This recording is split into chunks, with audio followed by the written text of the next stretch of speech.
Hi guys, welcome to my tutorial channel. So today we are going to discuss about classes and objects, constructors, methods, then method overloading, and we will also see the exercise solutions for the previous tutorial.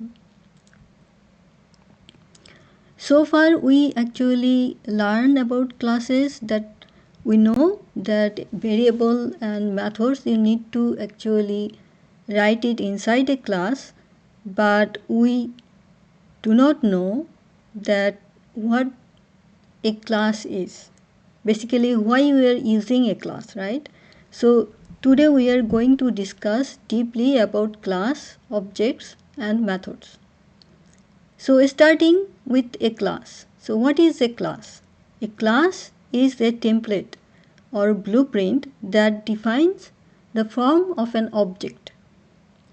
So in a class we have different kinds of components, such as like it contains fields, methods, constructors and many more. But a class is a logical abstraction. It is not until an object of that class has been created that a physical representation of that class exists in memory. This is a little bit difficult, right? But when we will see an example, this will be clear. So what is an object? An object have states and behaviors. For example, if we say a dog has states such as color, name, breed. It also have behaviors like wagging the tail, barking or eating. So an object is an instance of a class. Objects are allocated memory when they are created. It's like when we initiate the objects, then it will also allocate the memory.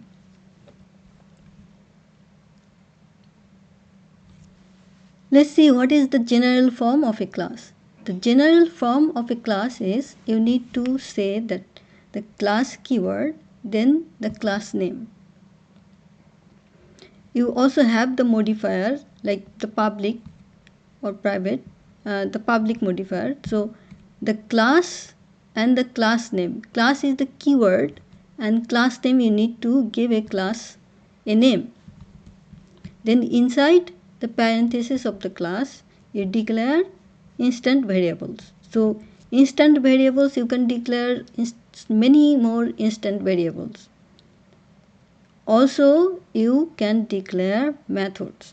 So for the method there's the type, then the method name. Also the method could have the parameters or without the parameter. Then in the parenthesis you need to say the body of the method.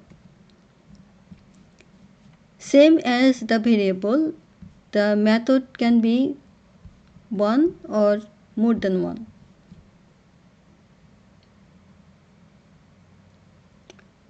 Now important thing is inside a class we also have constructor. But what is constructor? Constructors are special methods named after the class. That means the constructor name and class name is the same. So without a return type. But the difference is with the method, the constructor does not have any return type. And constructors are used to construct objects. Constructors can only take the modifiers such as public, private and protected. But other modifier you can't actually assign as a constructor. If you don't define any constructors for your class, the compiler supplies the default constructor. So you can define a constructor when you are writing a class if you actually need to do something with that constructor. But otherwise if you don't define any constructor, by default there will be a constructor and program will assign a constructor by default.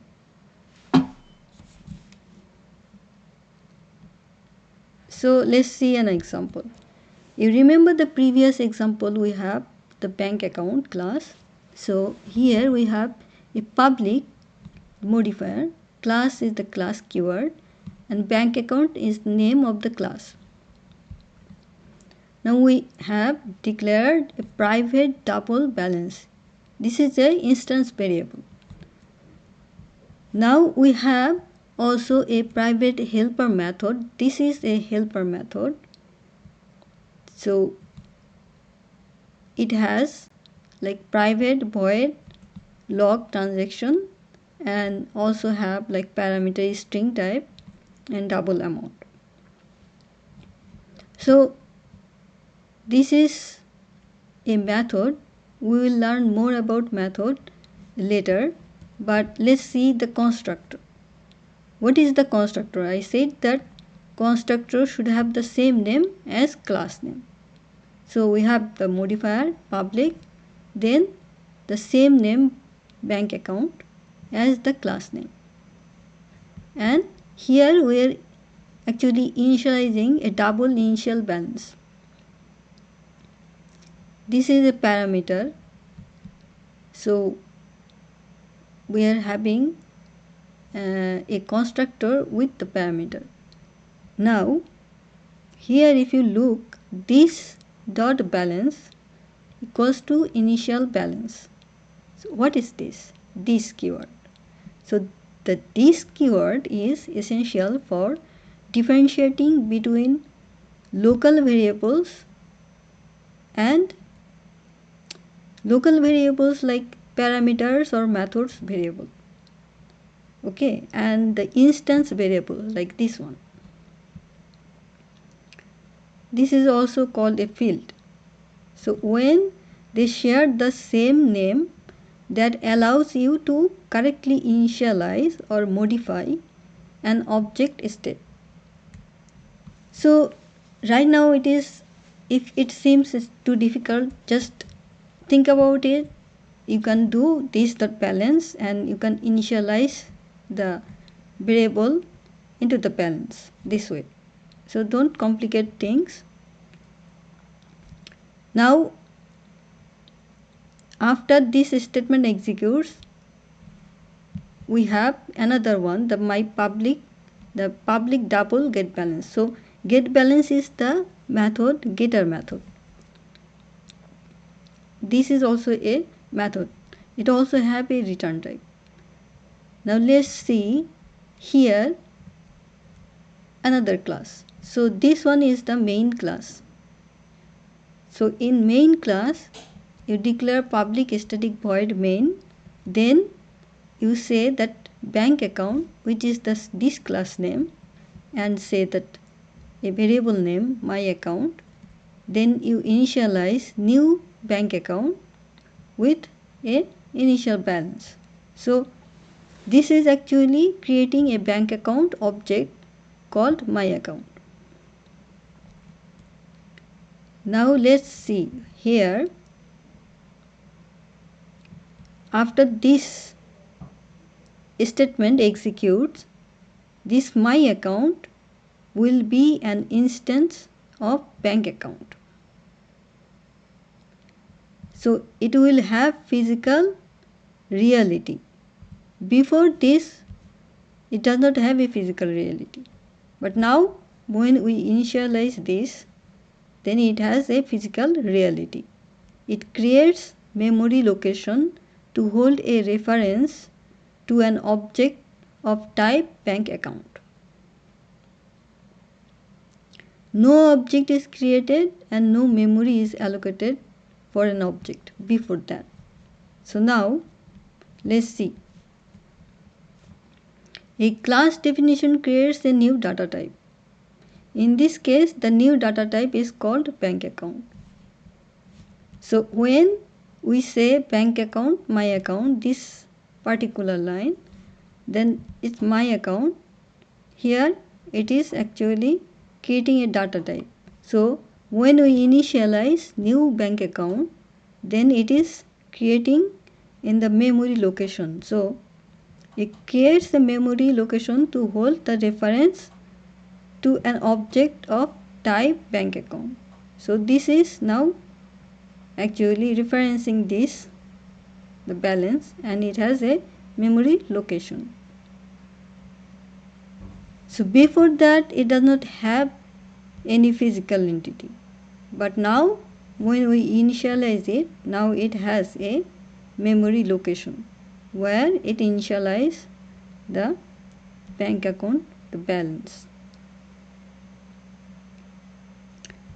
Now let's go to the next, methods.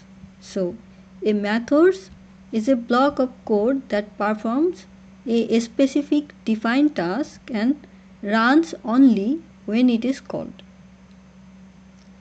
So you can have multiple methods in a class, and methods are reusable.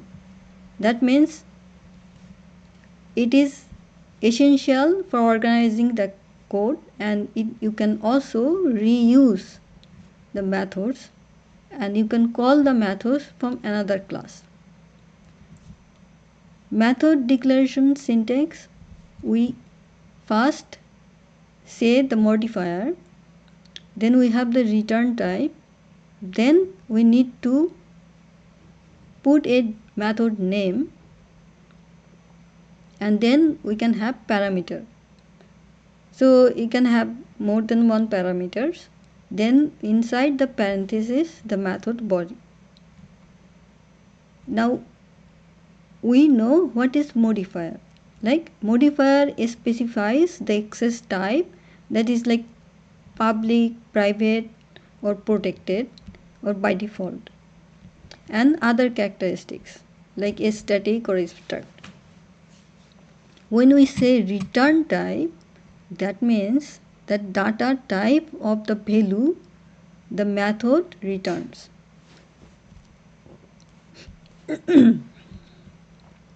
If the method does not return a value, the keyword void is used. If you say like integer, that means it will return an integer type, but if you say void, that means it will not return anything. Now the method name, it's a unique identifier for the method, like following Java's naming conventions, usually starting with a smaller letter, which is the lowercase letter, then every word that you include, that should be capital letter.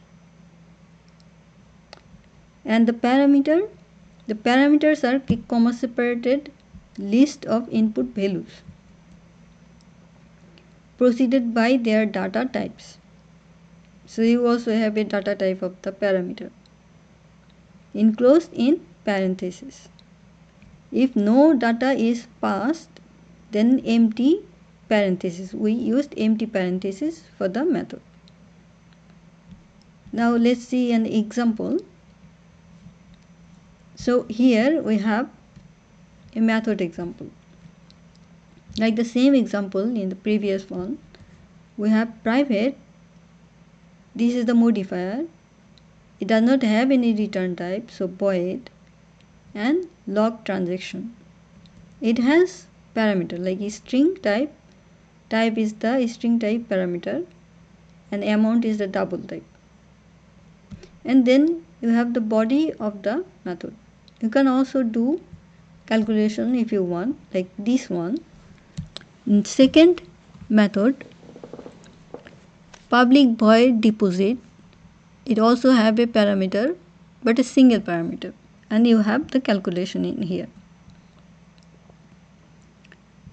Now in another class, for example, this is the second example, we have another class, it's called vehicle. We initialize like that here integer passenger, integer fuel cap, and integer mpg, 3 variables. So in here we have a return type.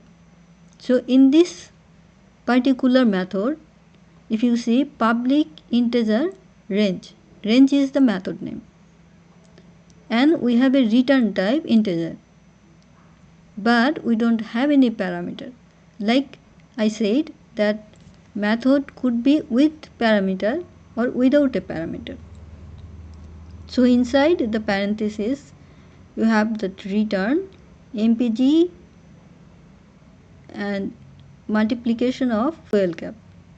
So this will return the value of this multiplication mpg and fuel cap.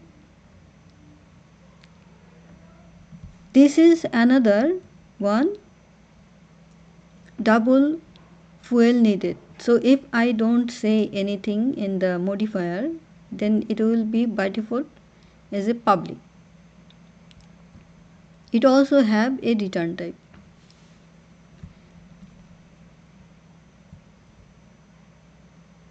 Now this is casting. Like miles and mpg is an integer type. When you want to convert it as a double, then you actually put in the beginning the double, then it will cast as a double. So its value will be converted into from integer to double. This is just simple thing, so we will not go deep with this how to actually casting things conversion. So let's go over the method overloading. So what is method overloading? Method overloading, also known as static polymorphism. Previously we learned polymorphism inheritance, right? So this one is a polymorphism. So this method overloading is a way you can have two or more methods with same name in a single class. When you have one or more than one, like you can have two or more methods, so that with the same name, then it is a method overloading. For example, we have a class, so overload class. Now we have public void OVL demo. So OVL demo does not have any parameter. This is one method. But now we again declare another method is the same name OVL demo but with parameter.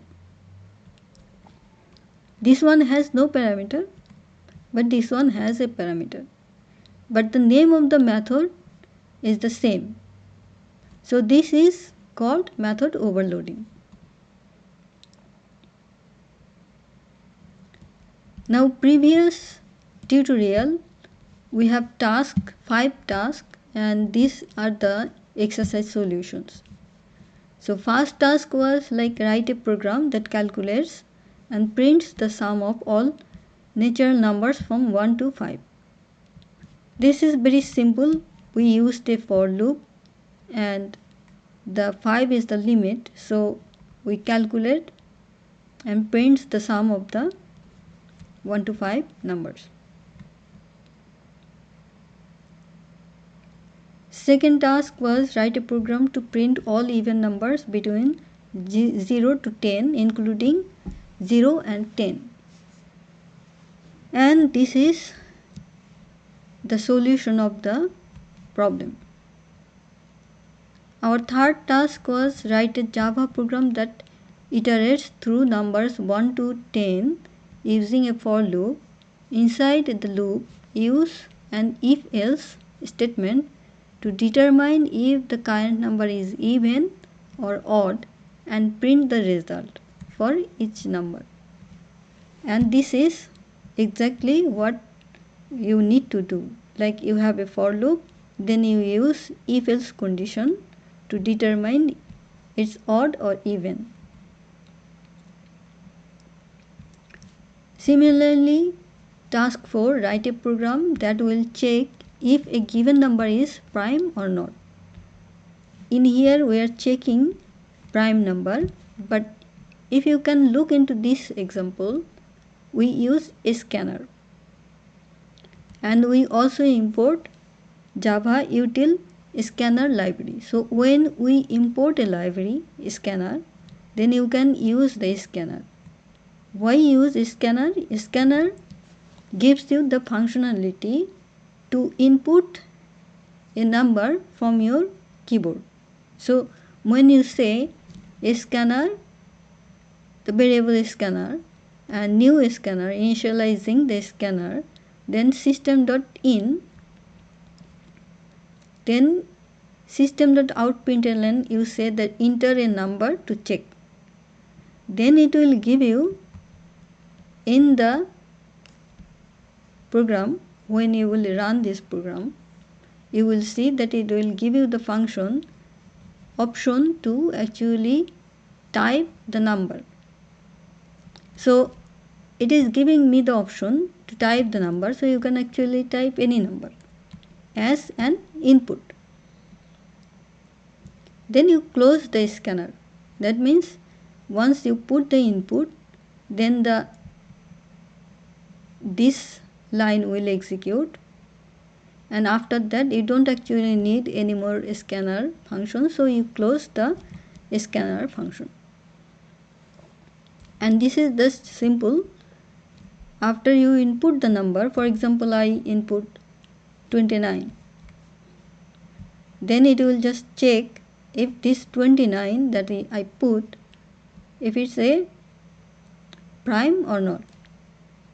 And when this line executes, that means this number will become whatever input you put. So I put 29, so number will become 29. Last task was task 5. Write a Java program that calculates and prints the factorial of the integer 5.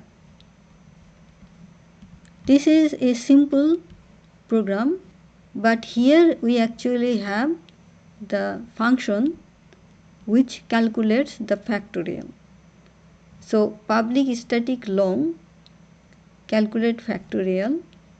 So this actually have a return value, so it will return the result. Result is the factorial after calculating. This is the calculations, just simple calculation. And here in the main function, you are saying that integer number is 5. That means you put a input as a 5, and when you say factorial, calculate factorial the number, that means it will calculate the 5 as a factorial, and it will print the result of the factorial. So when you are saying calculate factorial and the number is the parameter, so you have a inside the function have a parameter, so it will take a parameter, and if the parameter you give is the input number. So this is how you called the function, but this function is inside in the same class as the main. So this is the main function, so it is inside the main class. We are not separating here different class, but you can also write this function in a different class. But here is the thing, we said that method is reusable. So this factorial calculation is reusable. That means you can use this function, you can just call this function the same way as here, that calculate factorial, from another class. So you can use it, and this is the reusability of the function. I hope everybody understand today's tutorial, and today